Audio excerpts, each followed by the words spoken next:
इस वीडियो में हम लोग पावलोव के अधिगम सिद्धांत को डिस्कस करने वाले हैं। इसके पहले की वीडियो में हम लोगों ने थॉर्नडाइक के उद्दीपक अनुक्रिया सिद्धांत को समझा था, जहां पर थॉर्नडाइक ने अपने प्रयोग को बिल्ली पर किया था और उद्दीपक के माध्यम से बिल्ली को यह सिखाया था कि कैसे पिंजरे का गेट खोलकर बाहर निकलना है। तो उद्दीपक क्या करता है, सीखने में मदद करता है। और यह कैसे करता है, यह होता है उद्दीपक और अनुक्रिया के बीच में एक संबंध स्थापित होने के कारण। तो ये तो था हमारा थॉर्नडाइक का सिद्धांत। जिन्होंने थॉर्नडाइक की वीडियो ना देखी हो वो पीछे जाकर प्लेलिस्ट में थॉर्नडाइक के पूरे सिद्धांत को अच्छे से समझकर फिर पावलोव के सिद्धांत को समझेंगे। बात करते हैं पावलोव का अधिगम सिद्धांत। सबसे पहले बात करते हैं पावलोव के। पावलोव एक बहुत इम्पॉर्टेंट मनोवैज्ञानिक हैं जिनसे एक प्रश्न आने की संभावना बहुत ज़्यादा होती है। बात करते हैं, पावलोव का पूरा नाम IP पावलोव है, लेकिन ये हमारे एग्ज़ाम में इम्पॉर्टेंट नहीं है। ठीक है, बात हो गई पावलोव की। ये पावलोव कहाँ के मनोवैज्ञानिक हैं, तो ये हैं हमारे रूस के मनोवैज्ञानिक। क्या हमें सारे मनोवैज्ञानिकों के कंट्री का नाम याद रखना ज़रूरी है? ऐसा बिल्कुल नहीं है, लेकिन हाँ, जो मनोवैज्ञानिक बहुत इम्पॉर्टेंट हैं, बहुत फेमस हैं, उनके हमें देश का नाम याद रखना बहुत ज़रूरी है। ज़रा एक बार सब लोग बता देंगे फटाफट कि इससे पहले जो मनोवैज्ञानिक इम्पॉर्टेंट थे उनके गांव का क्या क्या एड्रेस था, बता देंगे ज़रा। पियाजे कहाँ के मनोवैज्ञानिक थे? पियाजे हमारे स्विट्ज़रलैंड के मनोवैज्ञानिक थे। और वाइगोस्की कहाँ के थे? वाइगोस्की हमारे रूस के थे। और थॉर्नडाइक कहाँ के थे? थॉर्नडाइक हमारे अमेरिका के थे। और कोहलबर्ग कहाँ के थे? कोहलबर्ग हमारे थे अमेरिका के। तो एक नए मनोवैज्ञानिक आए हैं पावलोव। ये कहाँ के हैं? ये हैं हमारे रूस के, जहाँ के थे वाइगोस्की। ठीक है, इतनी बात सबको समझ में आ गई। और इसके बाद पावलोव के संदर्भ में एक बहुत इम्पॉर्टेंट फैक्ट है, ये हैं अनुबंधन के जनक। अनुबंधन की इंग्लिश क्या होती है? अनुबंधन की इंग्लिश होती है कंडीशनिंग। सभी लोग यहाँ पर बहुत अच्छे से समझेंगे। कंडीशनिंग की हिंदी होती है अनुबंधन। अनुबंध से कंफ्यूज नहीं होंगे। अनुबंध तो हमने पढ़ा था थॉर्नडाइक के सिद्धांत में, यहाँ पर हमने क्या पढ़ रहे हैं? अनुबंधन। अनुबंधन की इंग्लिश होगी कंडीशनिंग और अनुबंध की इंग्लिश होती है बॉन्ड। हमने वहाँ पर क्या पढ़ा था थॉर्नडाइक के सिद्धांत में? उद्दीपक और अनुक्रिया के बीच में एक अनुबंध स्थापित होता है या एक बॉन्ड स्थापित होता है। और यहाँ पर हम पढ़ रहे हैं अनुबंधन के जनक हैं पावलोव। अभी हम लोग अच्छे से समझेंगे कि अनुबंधन क्या होता है, और अनुबंध तो हम पहले ही समझ चुके हैं। बस यहाँ पर एक फैक्ट बहुत इम्पोर्टेंट है कि अनुबंधन के जनक कौन हैं? पावलोव। अब बात करते हैं IP पावलोव की। इन्होंने पाचन क्रिया पर बहुत बढ़िया शोध किया था, जिसके कारण इन्हें 1904 में नोबेल पुरस्कार मिला था। एक बहुत इम्पोर्टेंट फैक्ट है कि 1904 में किस मनोवैज्ञानिक को नोबेल पुरस्कार मिला, तो वो है हमारे IP पावलोव। किस मनोवैज्ञानिक को नोबेल पुरस्कार मिला, तो वो हैं IP पावलोव। किस कारण मिला? पाचन तंत्र पर काम करने के कारण इन्हें मिला नोबेल का पुरस्कार। ठीक है, बात करते हैं इनके सिद्धांत को समझने की। तो उससे पहले हम लोग समझेंगे कि इन्होंने आखिर प्रयोग में क्या किया था। तो इनका प्रयोग हुआ था एक कुत्ते पर।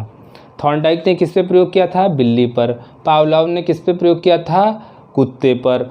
ज़रा समझते हैं इन्होंने क्या किया था। 3 स्टेप में इनका प्रयोग समझेंगे। तो पावलोव ने एक कुत्ते को बांध के यहाँ पर रख दिया और एक काम किया कि इसको भोजन देने से पहले, सबसे पहले स्टेप समझते हैं शुरुआत से।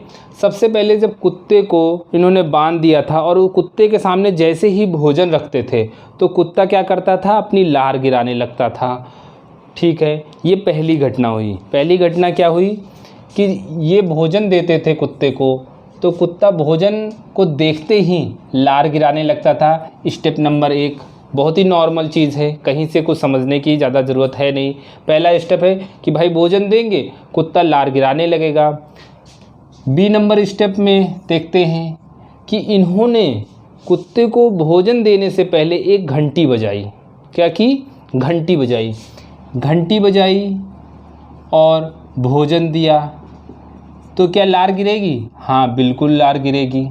ठीक है, तो तो इन्होंने जो बी नंबर स्टेप है इसी को बार बार कई बार रिपीट किया। घंटी बजाई, भोजन दिया, फिर लार गिरेगी, घंटी बजाई, भोजन दिया, लार गिरेगी।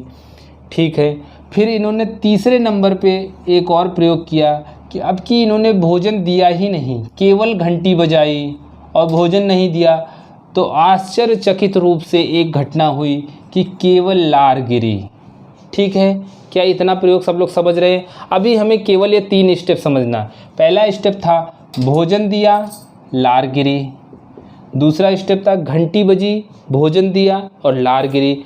यही बी नंबर स्टेप को बार बार कई बार किया। फिर इन्होंने देखा कि यहाँ पर एक अनुबंधन हुआ। किसका अनुबंधन हुआ? घंटी का अनुबंधन हो गया लार से। फिर तीसरे स्टेप पे वही इनको नज़र आया कि केवल घंटी बजी, भोजन दिया ही नहीं और लार आने लगी। तो यही इनका प्रयोग था। अब ज़रा इसको सिद्धांत के रूप में समझते हैं।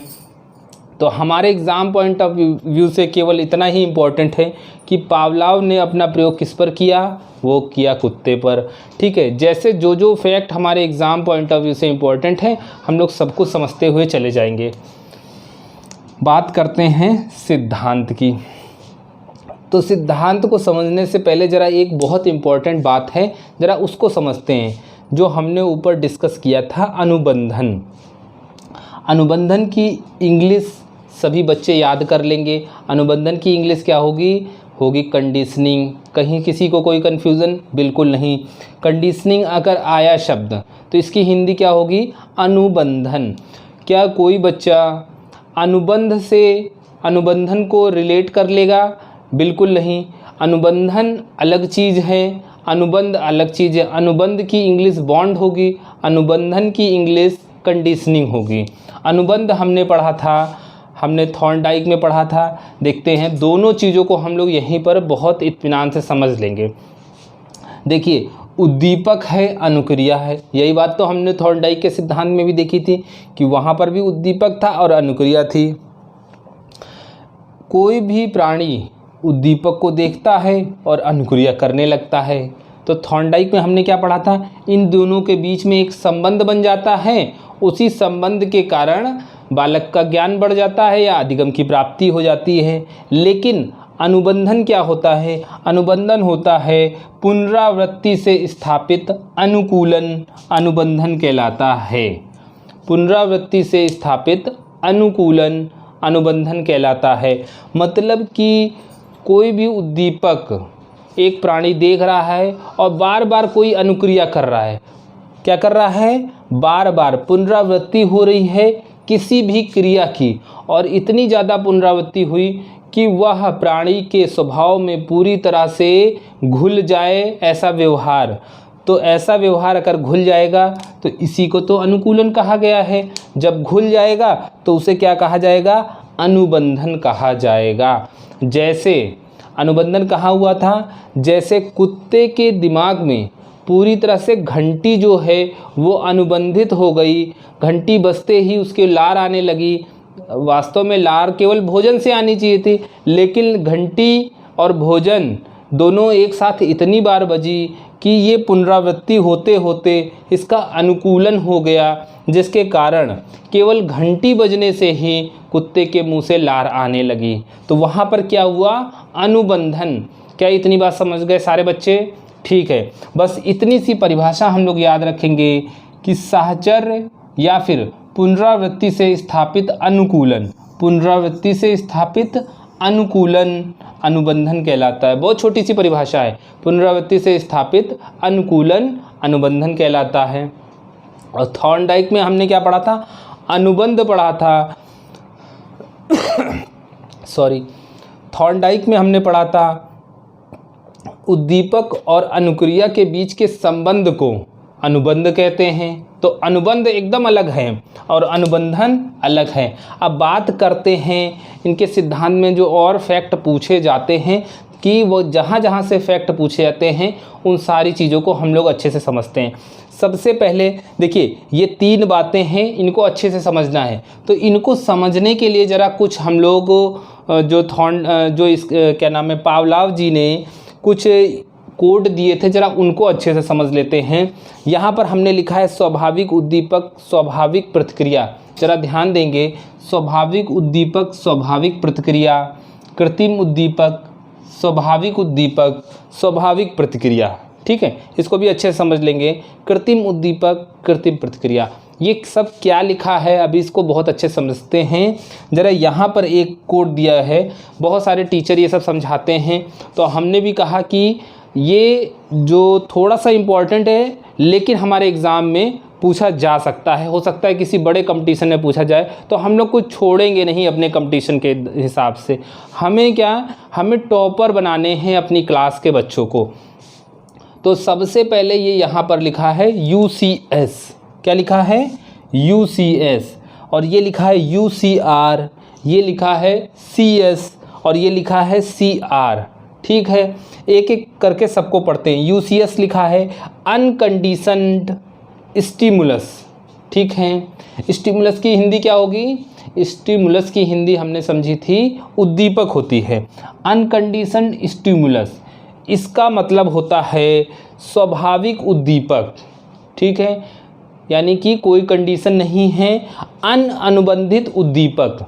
वास्तव में इसकी हिंदी होती है अनुबंधित उद्दीपक, या फिर इसको दूसरे शब्दों में कह सकते हैं स्वाभाविक उद्दीपक। भाई अगर उद्दीपक हमारा स्वाभाविक होगा, इसका मतलब उसका अनुबंधन हुआ नहीं है, इसीलिए उसको कहा गया अनुबंधित उद्दीपक। या तो उसको स्वाभाविक उद्दीपक कह लें, या अनुबंधित उद्दीपक कह लें, या कह लें अनकंडीशनड स्टिमुलस।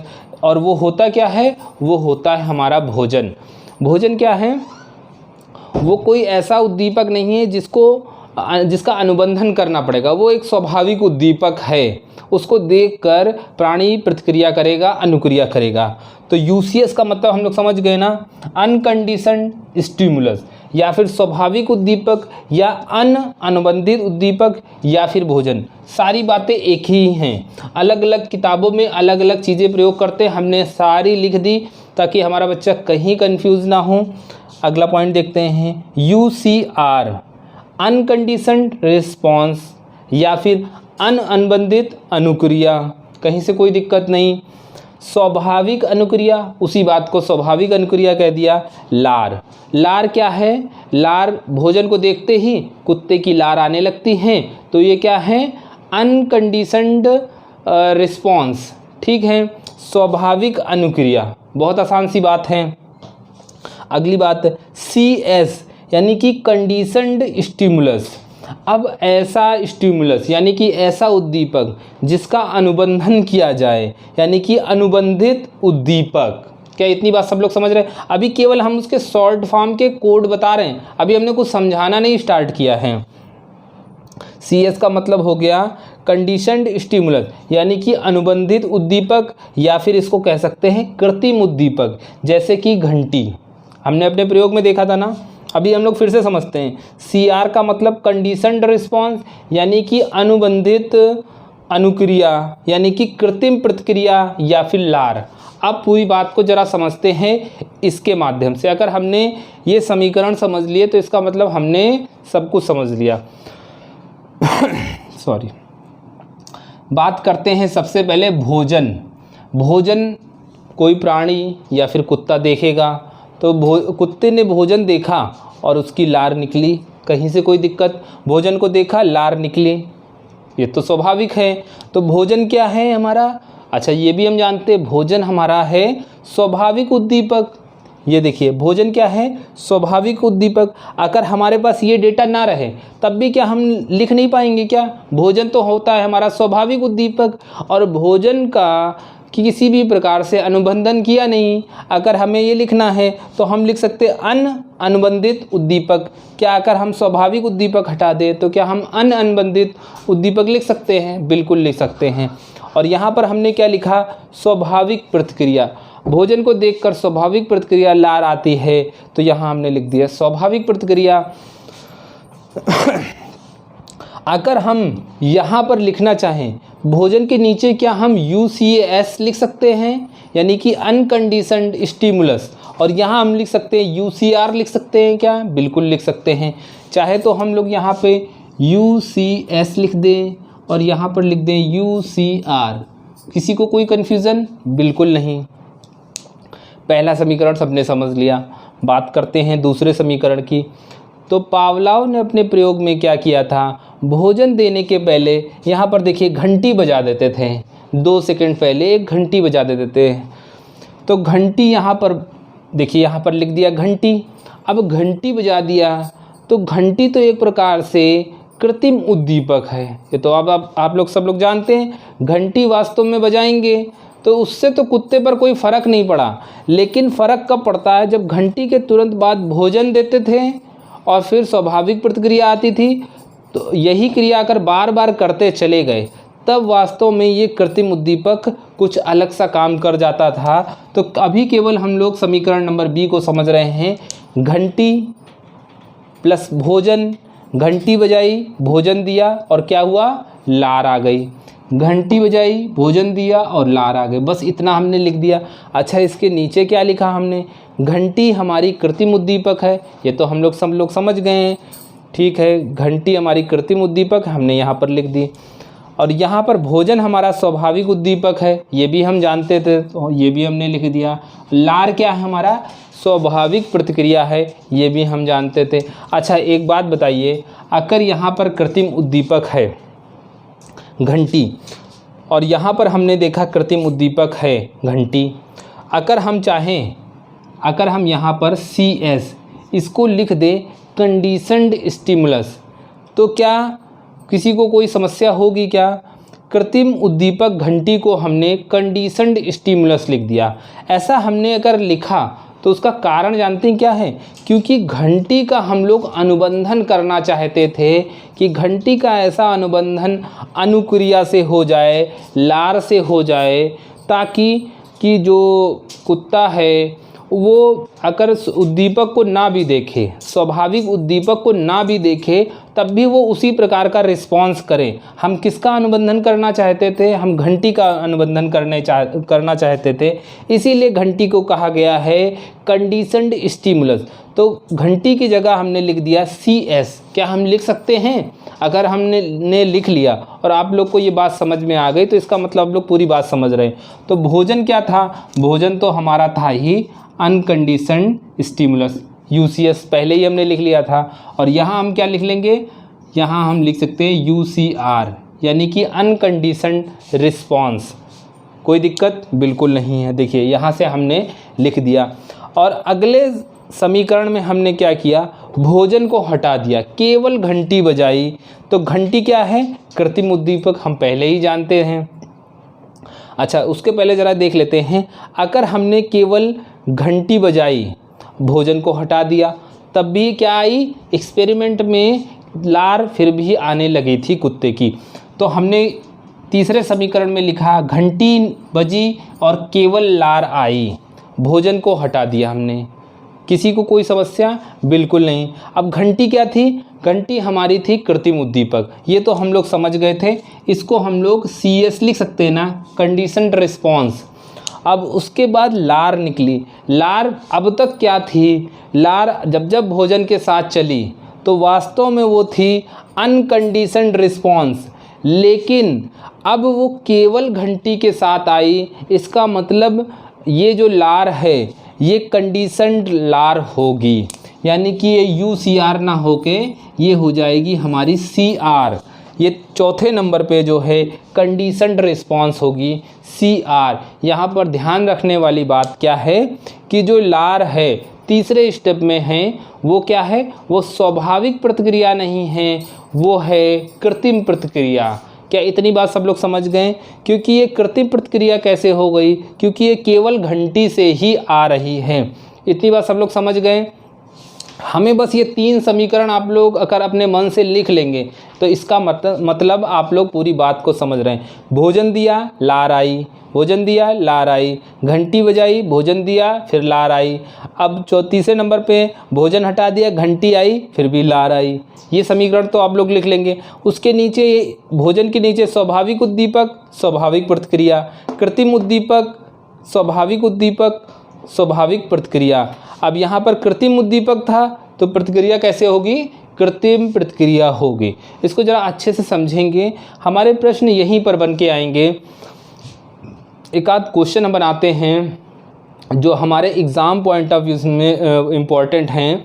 सबसे पहला एक क्वेश्चन ज़रा बताएंगे।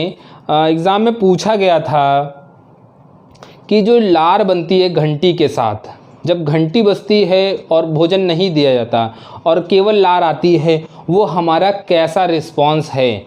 वो ऑप्शन हमारे पास एग्ज़ाम में थे, कंडीशनड रिस्पॉन्स यानी कि अनुबंधित प्रतिक्रिया, और अनकंडीशनड रिस्पॉन्स। तो हम लोग क्या आंसर लगाएंगे, कंडीशनड रिस्पॉन्स, यानी कि वो हमारे होंगे अनुबंधित प्रतिक्रिया में।